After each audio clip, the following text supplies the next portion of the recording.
Paano ko ba ito niluto? Panoorin mo ang buong video. Itong recipe na to, namana ko pa ito sa kapatid kong babae na si Cherry. Big shoutout sa'yo, Cherry! Hi guys! For today's video, eto, magluluto po tayo na yummy na ulam na kakaiba. Samahan ko ninyo akong magluto nito. Itong ulam na aking lulutuin ay first time ko itong lulutuin. Dati kasi nagluto na ako ng ganito, beef yung aking ginamit. This time, manok ang aking gagamitin. At titignan ko kung ano ang magiging lasa niya. Tara na! Luto na po tayo! Ito yung manok na aking binili na whole chicken for about 1.1 kg.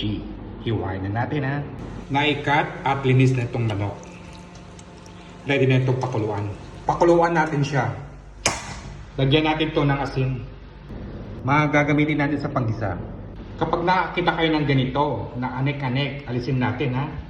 Para safe kainin ng ating ulam. Update sa ating pinapakulo. Bago tayo manggisa, pirituin muna natin ang patatas at ang carrots. Half cook lang ang pagkapirito dito. Okay na itong ating manok at tayo ay manggigisa na. Okay na rin itong patatas at carrots. Half cook na sila. At i-rest muna natin sila. Ito yung mga patatas at carrots natin. Dito tayo kukuha ng mantika kung saan tayo nagprito ng patatas at carrots. Ang bawang. Tutuin natin ito hanggang maging golden brown. Sekreto nito guys, damihan natin ng bawang. At damihan din natin ng sibuyas. Tutuin natin ito ng mabuti hanggang maging golden brown. Takpan natin ito para maluto ang ginisa. Para hindi maging sariwa. Ilagay na natin itong kamatis. Lutuin natin itong kamatis hanggang sa maging magmantika. Takpan natin siya. Mag-mix tayo ng cream of mushroom soup sa warm water. I-mix natin to ng maigi. Ito ang magsisilbing pampalapot sa ating niluluto. Luto na ang kamatis at nagmamantika na ito. This time, lalagyan na natin yung manok ng ating pinakulo.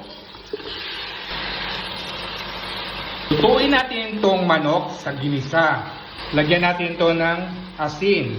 Wala akong betche nito at magic ha. Isabay na natin yung paminta. Gagamitin natin itong sabaw ng pinaglagaan ng manok. Inahalo-halo ko siya.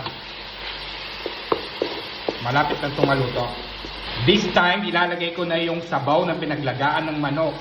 Mahirap pong mag-video guys. Nag-iisa lang ako ha. Pasensya na po. Eto, nailipat ko na yung sabaw na pinaglagaan ng manok. Ating itong pakuluan ng pakuluan. Tinikman ko na ang lasa ay okay na. Pwede naman po kayong gumamit ng patis dito. Optional lang po yon. Hindi na po kasi ako mahilig sa maalat. Ininext ko na itong patatas at carrots. Di ba kanina na to? Half cook ito. Halo-haloan natin. Lagyan natin ito ng bay leaves. Papabango ito sa ating niluluto. Naluluto na ang patatas at carrots. Ilagay na natin yung cream of mushroom na ating pampalapot at pampalasa nito. Yung ating ilagay na cream of mushroom soup, magsisilbing lasa na rin yun dito sa ating niluluto. Guys, take note ha, eto ang pampayami at pampalasa talaga dito, ang celery. Sikreto to ha, ang pinakahuling ingredients, ang green pepper.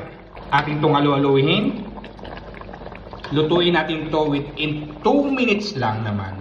Luto na ang ating ulam at ready na itong iserve. Yummy! Kitams, ang dali lang lutuin, di ba? Nagluto po ako ng chicken stew. Recipe pa ito ng aking sister na si Cherry. At ang konting kanin, wala pa akong banana. Ito po ang aking pananghalian ko for today. Kaya guys, saluhan po ninyo akong kumain. Tara! Thank you for watching. Like and share. Follow me more. And see ya! Ingat po kayo parati.